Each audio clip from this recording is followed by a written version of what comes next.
Okay, so you're a Lightning owner, one of the 100,000 folks or businesses that have bought this amazing electric vehicle truck, and you want to know what's going on with the value of it, what's going to happen in the future, or you're someone that's interested in buying it now, either used or brand new, something that's still on one of these dealer lots. I'm here at my local Ford dealer to give you all of the information you need to know. In this video, we're going to talk about what's happening right now in the market. We're going to tell you what you can expect if you go to your dealer. Give you an idea here. It's going to be different if you're here on the West Coast versus somewhere in the Midwest or the East. Stay tuned for those details and those secrets to come. We're going to talk about the used market, what to expect there, depreciation, what if you have a lease, all kinds of details that you're going to learn on this video. Bow Family EV is going to tell you the secrets. Stay tuned. You're not going to want to miss this. Lots of great information ahead. We're going to share them all with you right here from the source. You're not going to want to miss it. Stay tuned.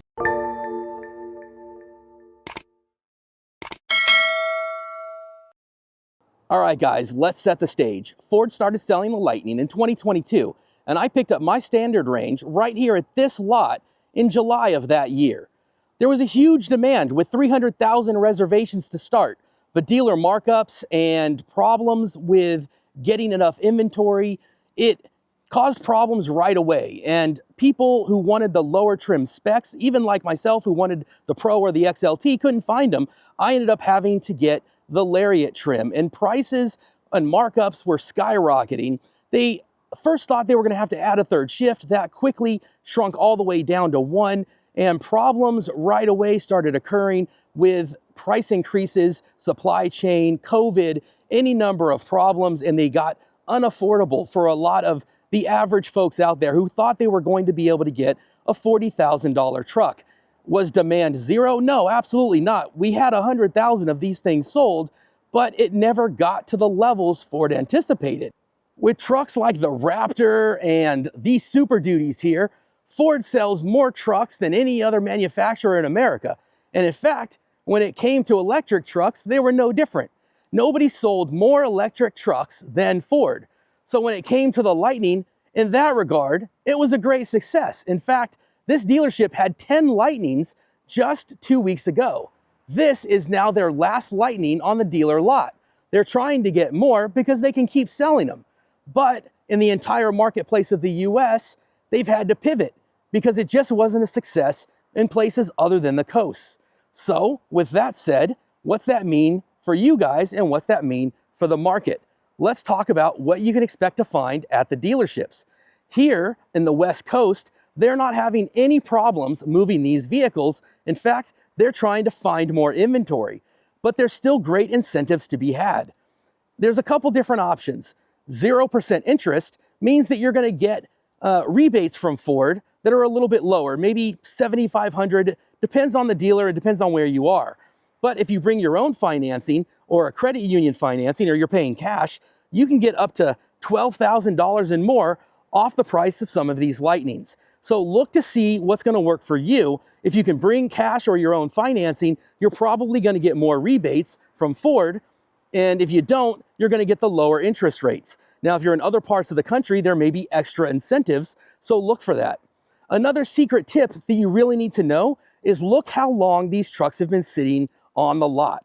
So here, they don't sit long in California, Oregon, Washington. I talked to my friends in Southern California, they can't get enough of them. The same thing happened with the Mach-E. When the EV tax credit was set to expire at the end of September, they couldn't get enough inventory. In fact, they were taking inventory from other states and by the truckload trying to bring them in. You can fit about 9 Mach-E's on a truck trailer, so they would try to find dealerships that weren't moving them somewhere in the Midwest, and they were trying to buy them and transfer them here into California. I expect to see the same thing with the Lightning. What you're looking for is the number 75. If you've got a Lightning that's been sitting on a dealer lot for 75 days, that is when they have to start paying interest on that vehicle. You see, the way this works is the dealer doesn't actually own these Mavericks and these trucks that are here. They get them from Ford on a 75-day loan. And then what happens is after 75 days, if they haven't sold them, they start to accrue interest. So as long as this Lightning sells within 75 days, it doesn't cost the dealership anything. But after 75 days, they start losing money because they're having to pay interest payments on this truck. So they got to get it moving in 75 days. Now here in California, Oregon, Washington, other places in the country, that's not going to be a problem. Like I said, they just sold 10 of these things in the past couple of weeks. But in other parts of the country, if you can look and see how long that truck has been sitting there, they're going to be more than likely willing to make you an extra deal, because every single day past 75 it sits there, they're losing money. In fact, that's exactly what happened with my Platinum. I got this for $70,500 in East Tennessee because it had been sitting around and they just couldn't move it. This Platinum is fully loaded. It's got retractable running boards, so if I pull the handle here, you can see they pop out. It also has a spray-in bed liner, and it's fully loaded with massaging seats and a year of free Blue Cruise. And that's because it was sitting on that lot and they had to get it moving. Here in California, I couldn't even find a Flash for $70,000. What this means is there may be deals to be had out there if you can find inventory that's sitting around in places like the Midwest or the East or spots around the country where they just haven't moved. As you search around, look for inventory and search for things that have been sitting around for over 100 days. Reach out to those folks, because now you know that they are incentivized to get them to move. I did want to interject here and say if there are certain trim levels or features or add-ons. I know for me, the Pro Power is super important. Having a trim level that has the armrest in the back was important. Some of them don't have that. So if there is something specific you have in mind, a certain color, that is something you want to try to get to before the inventory levels diminish. So keep that in mind for sure. I will add Little Boy sold separately. Of course, some people will be concerned about service risk, but keep in mind there are still 8-year, 100,000-mile warranties on the batteries, and so many of the parts are common and shared with the gas F-150. There's also going to be 10 years of support even after the cancellation by Ford. So I think there's a lot of peace of mind that you can find there. There's also folks like my friend Martin Meek, who's out there repairing and rebuilding these things all the time. So there's going to be a lot of resources available to you. That doesn't mean, though, that it's without some lack of updates coming in the future. Ford does say that they will continue to support some over-the-air updates, and there are some things to come. But of course, it's going to be natural that we're not going to see the same cadence of updates like we've seen in the past.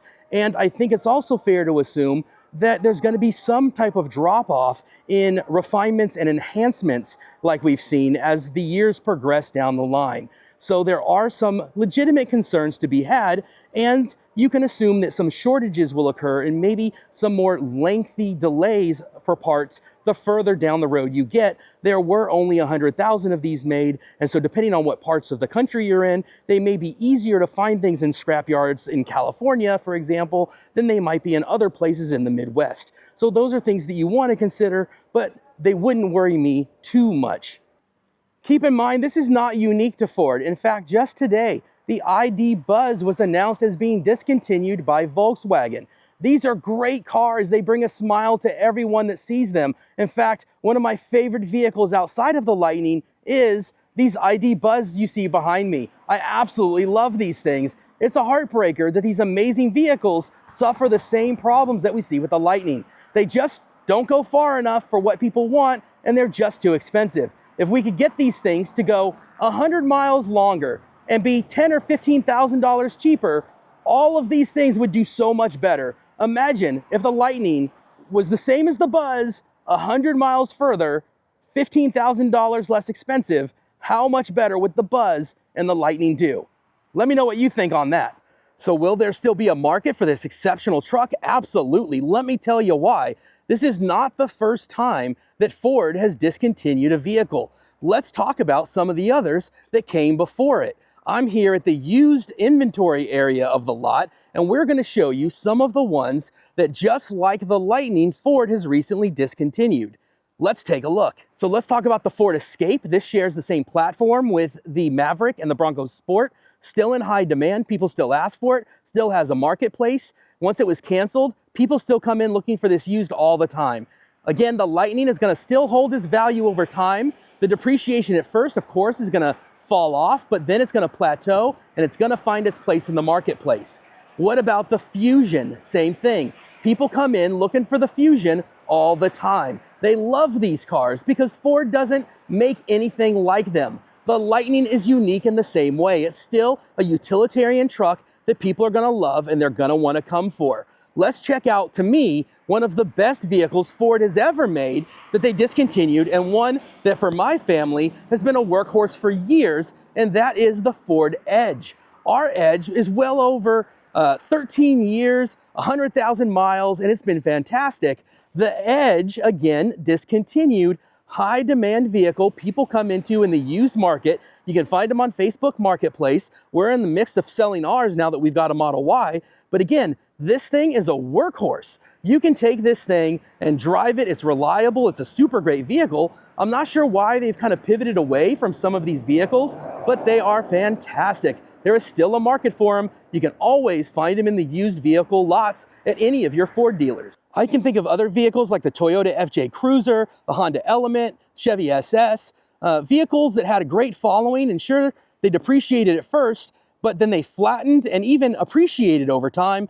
I think the Lightning will be similar. So if you're wanting to be in the market for one, I wouldn't let the recent cancellation of it scare you away at all.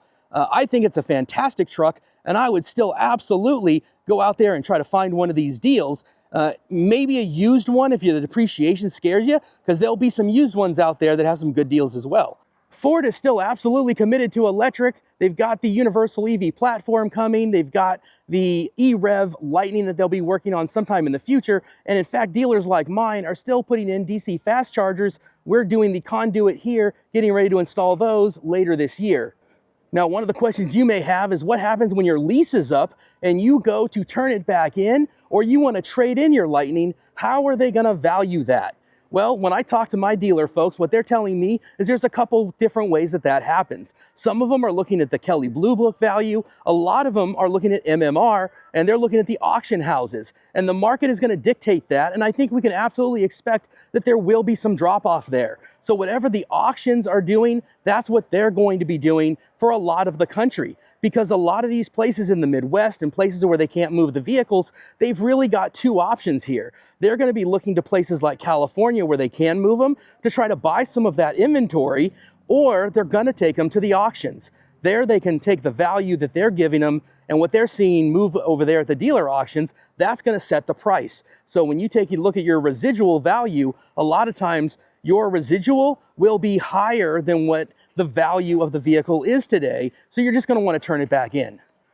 That's going to be another opportunity for some of you folks out there looking at the used market to take some of those leases that get turned in and find some good used values out there in the market. So keep an eye out for some of those. They're going to start to come in 2026, 2027 as those expire. Now, what if you're someone with the X plan or A plan? You can absolutely still take advantage of some of these deals that Ford is doing with factory rebates. So if you've got X or A plan, you can add those rebates to your A and X plan. So absolutely ask your dealer about that. Don't let that scare you away. So whether you own a Lightning or you're in the market for one, I hope you found this video helpful. Drop me a comment. It really helps this thing get seen by other folks. The algorithm loves engagement, likes, all of that kind of stuff. Any comment at all helps. If you got this on mobile, hype it up for me. I really need that kind of stuff as a small channel. It goes a long way.